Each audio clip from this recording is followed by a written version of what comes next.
Hi there. I'm still exploring the evolution of an idea, and actually today's another example of a melody that arrives in three different contexts with different feels to the whole thing, and it's all about the feeling created. In fact, today's is in two halves, and they've got very different characters, and you'll hear that. But anyway, so what I'll do is I'll go back to when this melody first appeared in the year, and which was on the 4th, and I called it Dance with Fate. Then we went off in a different direction, and I came back with the same melody and called it Fateful Move. So I was trying to tie the two in with the idea this melody represented fate. However, today I've called it a different tack. And perhaps that's to do with the fact that the last few days I've been thinking about the sea, and yesterday we were looking at Sail Island, spelt in a different way. So that's possibly where the word tack comes in from sailing. Isn't it amazing how the mind works? And I quite like mind maps and sort of diagrams, nodal analysis of looking at how things are related and being able to take some sort of information from being able to look at the whole. Anyway, let's have a listen to the music, and we'll go back to, this is the Dance with Fate.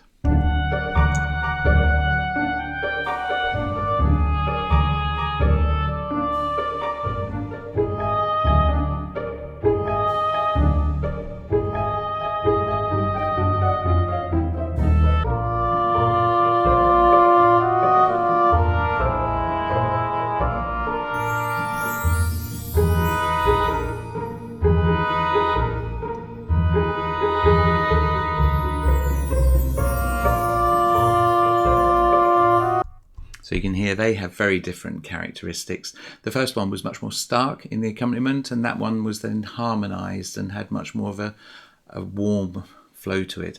Yesterday the piece actually was being played by the strings. You remember we had the cellos and the violas playing, and it just sounded very rich.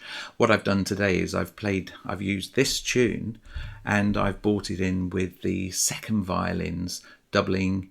And it'd be interesting. It sounds like a horn, but it's not. It's a bassoon, and actually that combination seems to work really well. It'd be interesting to see what you think.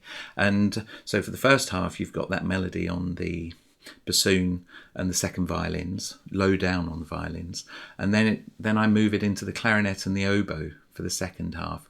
And we've also brought back that random motif in staccato in the winds.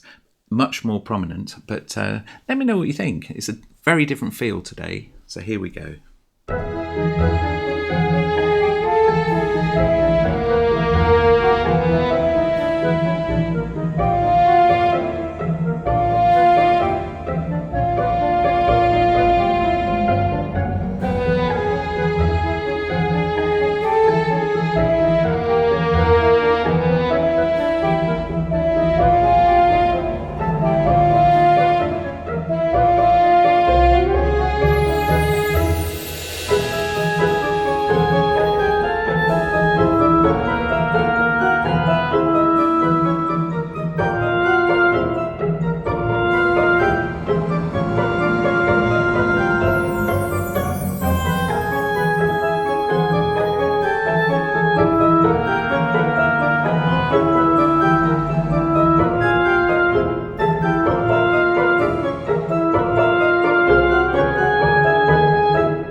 It's interesting, isn't it? What music, what sort of picture does that conjure up in your mind?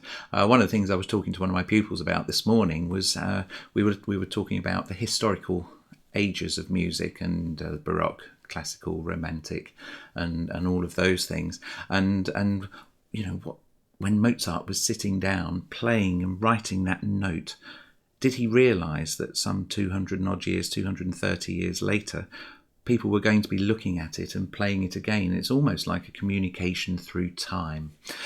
But also, when you're listening to it in real life, you've got that communication, and it's creating these images in your mind.